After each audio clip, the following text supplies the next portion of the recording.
जी, अस्सलाम वालेकुम। जैसा कि आप लोगों को पता है कि बहुत सारे स्टूडेंट इस टाइम ट्रैवलिंग कर रहे हैं चेंगडू की तरफ और गुआंगचू की तरफ। तो मैंने सोचा आप लोगों से कुछ अपडेट्स भी शेयर कर दें, और बहुत सारे लोग इस टाइम गुआंगचू में और चेंगडू के अंदर आ चुके हैं। तो स्पेशली उन लोगों के लिए जिनका अभी सफ़र का आगाज़ होने वाला है, जो ट्रांजिट फ़्लाइट से आ रहे हैं या डायरेक्ट फ़्लाइट से आ रहे हैं उनके लिए स्पेशली ये वीडियो है। और बाकी जो लोग अभी करंटली चेंगडू के अंदर हैं और गुआंगचू में या जिस भी सिटी में स्टे कर रहे हैं, तो उनके लिए कुछ टिप्स एंड ट्रिक्स हैं कि आप लोग किस तरीके से अपने आप को सेफ भी कर सकते हैं। और बहुत सारे क्वेश्चंस जो सर्कुलेट हो रहे हैं, कुछ दोस्तों ने भी मुझसे क्वेश्चंस किए हैं, तो मैंने कहा आप लोगों के साथ भी शेयर कर देता हूँ। पहली चीज़ तो ये है कि कैश का बहुत ज़्यादा डिस्कस हो रहा है कि जी कैश हमें लाना चाहिए या नहीं लाना चाहिए, और क्या हम डॉलर रख सकते हैं या आरएमबी लें। तो ऐसा है कि कुछ होटल डॉलर को एक्सेप्ट कर रहे हैं, और मोस्टली होटल ऐसे हैं जो कि डॉलर को एक्सेप्ट नहीं कर रहे। तो इसलिए बेहतर है फर्स्ट प्रायोरिटी पे कि आप लोग आरएमबी को लेना। जो भी आपको मार्केट से आरएमबी मिलते हैं उसको लें। अब हो ये रहा है कि मार्केट से आरएमबी शॉर्ट है। कुछ मार्केट्स में है, जस्ट लाइक लाहौर की मार्केट में या कराची की मार्केट में या मुल्तान की मार्केट में। इस तरह जो बड़ी मार्केट्स हैं वहाँ पर शाज़ो नादर किसी दुकान पर मिल जाता है। लकीली कुछ दोस्तों को मिल रहा है और कुछ को नहीं मिल रहा। तो इस तरीके से भी कर सकते हैं। अगर आपके कोई दोस्त हैं, दो चार दोस्त हैं, वो अपनी अपनी मार्केट में चले जाएँ जिस मार्केट में पड़ा हुआ है, तो वो ज़्यादा आरएमबी ले लें और बाद में जब आप एयरपोर्ट के ऊपर आओ तो आपस में एक्सचेंज भी कर सकते हो। एक तो ये सोल्यूशन है। वरना दूसरा सोल्यूशन ये भी हो सकता है कि अगर आपका कोई भी चाइना में फ्रेंड है, पाकिस्तानी फ्रेंड है या इंडियन है या कोई और इस तरह, यानी जो भी आपके रिलेटिव हैं, फ्रेंड्स हैं, तो उनसे आप डिस्कस कर लें कि जी पैसे हम आपको बैंक अकाउंट में ट्रांसफ़र कर देते हैं और आप हमारे लिए कुछ अमाउंट अपने अकाउंट में रिज़र्व करके रख लें, ताकि जब आप लोग चाइना आएँ तो आप यहाँ पे उनसे पेमेंट्स वगैरह करवा सकें। तो ये एक सूरत हाल बनेगी जी कैश की। सो इसलिए बहुत सारे दोस्त जो ये क्वेश्चंस कर रहे हैं कि जी डॉलर लेके आने चाहिए या आरएमबी, तो मैं आप लोगों को यही सजेस्ट करूंगा कि आप आरएमबी लेके आएँ, डॉलर बिल्कुल ना लेके आएँ। क्योंकि हमारे साथ क्वारंटाइन के अंदर कुछ लोगों के पास डॉलर थे, तो बहुत मुश्किल हो गया था उनको डॉलर को कैश करवाना, और वो एक्सेप्ट ही नहीं कर रहे थे। पहले तो उन्होंने हर दम कोशिश यही की है कि जी हम डॉलर नहीं लेते और कैश भी नहीं लेते।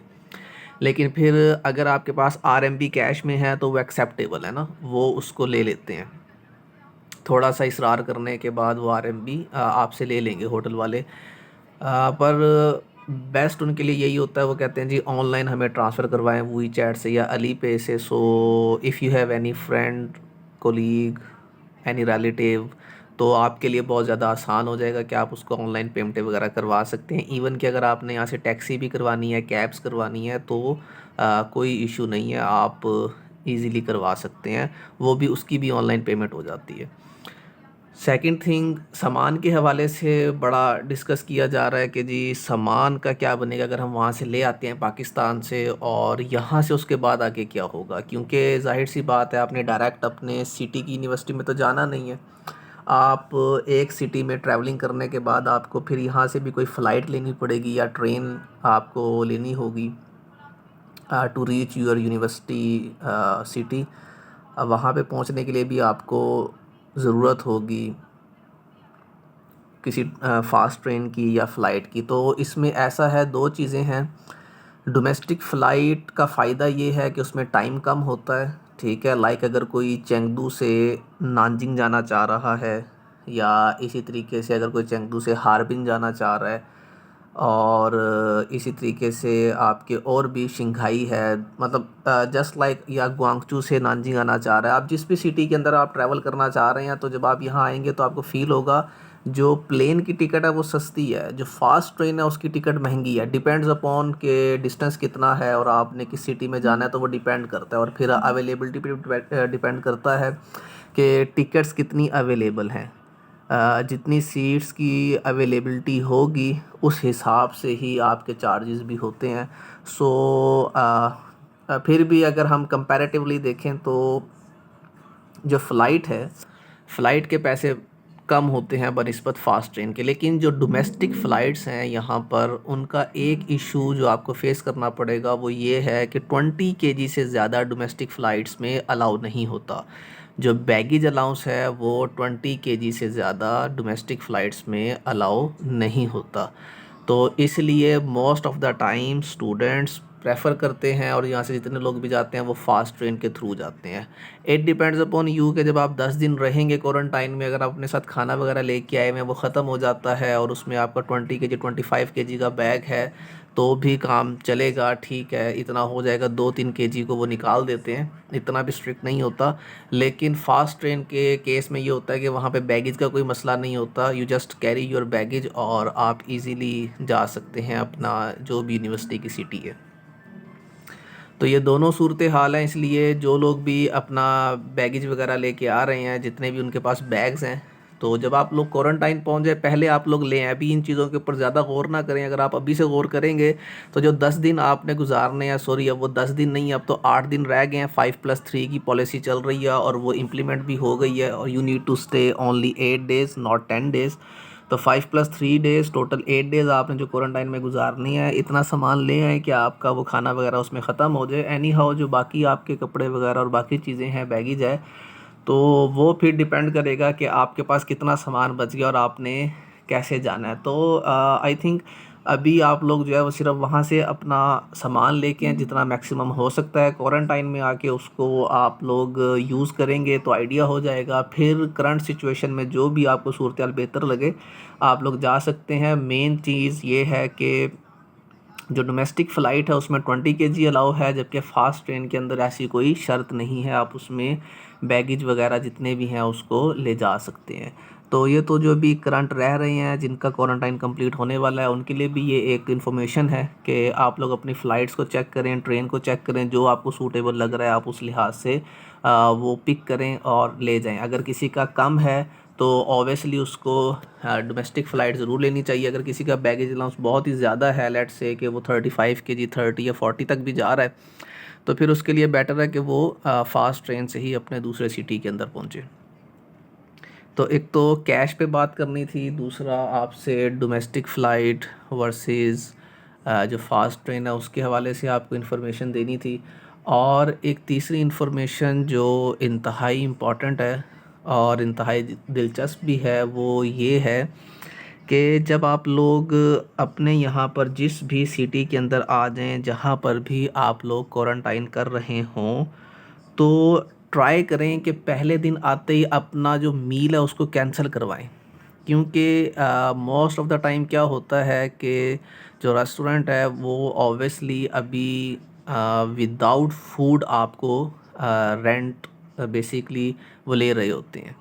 तो आप उनको पे कर रहे होते हैं रेंट विदाउट फूड का। लेकिन जब वो आपको पहले दिन आप लोग आते हैं तो वो लेट्स से आप अगर रात को पहुंचे तो वो डिनर भी आपको दे जाएंगे। आप थके हुए होते हैं, सो जाते हैं, या कि थोड़ा सा भी समझ ही रहे होते हैं चीज़ों को, तो इतने में डिनर भी नहीं किया जाता। सुबह सुबह जब उठते हैं तो अर्ली मॉर्निंग आपका जो है वो बाहर ब्रेकफास्ट भी आ जाता है। जब तक आप अभी कॉल्स वगैरह कर रहे होते हैं तो 12-1 बजे तक आपके पास लंच भी आ जाता है। तो ये तीनों टाइम का मील आपको फ़जूल का वैसे ही पड़ जाता है ना। और वो मील भी ऐसा होता है कि आप उसको नहीं खा पाते, एक्सेप्ट इसमें कि अगर आपके पास कोई बॉयल एग आया है और उसमें मिल्क आ गया है, साथ में बॉयल्ड राइस आ गए हैं, तो you can just eat only these thing. Otherwise बाकी सारा चूँकि चाइनीज़ होता है वो दिल भी नहीं करता खाने का, और बंदा वैसे भी उसमें ज़रा तज़ब्ज़ुब का शिकार होता है कि किस तरीके से मैं ये वाला मील खाऊं या ना खाऊं।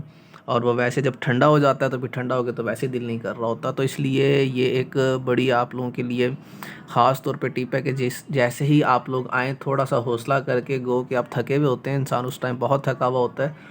जिस रात या जिस शाम जो टाइम भी आप होटल में चेक इन करें, फ़ौरन से उनके रिसेप्शन पे कॉल करें। कॉल करके उनको फ़ौरन कहें कि भाई हमारा सारा मील जो है वो कैंसिल कर दें, ताकि एटलीस्ट अगर आपको वन टाइम के मील के चार्जेस भी पड़ते हैं तो दैट्स ओके। और ये ना हो कि अगर आप कैंसिल नहीं करवाते तो वो आपको मील के चार्जेस पड़ते जाएंगे। सो अभी के लिए इतना ही है। इंशाल्लाह फ़र्दर कोई अपडेट होगी तो फिर इंशाल्लाह आपको बताएंगे। जाते जाते एक लास्ट में और आपको एक चीज़ बता दूं, जो लोग डॉलर लेके आएंगे वो यहाँ पर डॉलर को कन्वर्ट नहीं करवा सकते। बहुत सारे दोस्त कह रहे थे जी बड़ा इजीली कन्वर्जन हो जाती है, कन्वर्ट कर लेते हैं। आप यहाँ पे डॉलर की कन्वर्जन नहीं करवा सकते अनटिल और अनलेस कि आपका बैंक अकाउंट भी ओपन हो जाए। एक तो आप पहले बाहर ही नहीं जा सकेंगे, और अगर बाहर भी जाते हैं तो आपको करीबी बैंक वगैरह जो है वो नहीं करके देगा, और वो तभी करके देगा कि जब आपके अपने बैंक अकाउंट्स वगैरह ओपन हो जाएंगे। तो ऑब्वियसली वो तो फिर आपके क्वारंटाइन के बाद जब आप यूनिवर्सिटी में पहुंचेंगे तब जाके ये सारा प्रोसेस होना है। तो इसलिए अवॉइड करें बहुत सारे डॉलर लाने से। हाँ, इन केस अगर बिल्कुल भी कुछ नहीं मिल रहा, for the sake of security आप अगर उसको रखना चाह रहे हैं तो ठीक है, $100 रख लें, 50-100 इतना बस रख लेंगे चलें। अगर बहुत ही ज़्यादा मुश्किल वक्त आ जाता है तो इंसान एटलीस्ट शो कर सके। लेकिन कोशिश करें कि अगर आपको RMB मिल जाते हैं और कोई बंदा ढूंढ ले जो आपके साथ आपका कनेक्ट रहे और RMBs वगैरह पे कर दे, तो that will be very easy for your. आपका क्वारंटाइन का जो सफ़र है और यूनिवर्सिटी तक पहुंचने का सफ़र है वो बड़ा ही आसान हो जाएगा, वरना आपको बहुत सारी डिफ़िकल्टीज़ का सामना करना पड़ेगा। अभी के लिए इतना ही। इंशाल्लाह फिर फ़र्दर कोई इन्फॉर्मेशन या मालूमात आपसे शेयर करेंगे। जैसे जैसे चीज़ें जो हैं कुछ क्लियर होती जाएंगी वैसे मैं आपको इंशाल्लाह ऑथेंटिक इन्फॉर्मेशन आपके साथ शेयर करता जाऊंगा। बाकी आप लोग अपनी तैयारी रखें, जो प्रोसेस कर रहे हैं एम्बेसी का वो अपना प्रोसेस कंप्लीट करें। जो तैयारी में है, जिनकी फ़्लाइट्स है, वो इंशाल्लाह कोशिश करें कि अपना सामान उसको सारा रिव्यू कर लें, कोई चीज़ रह ना जाए। डॉक्यूमेंट्स ख़ास तौर पे रिव्यू करें, इंपॉर्टेंट डॉक्यूमेंट्स लेके आएँ।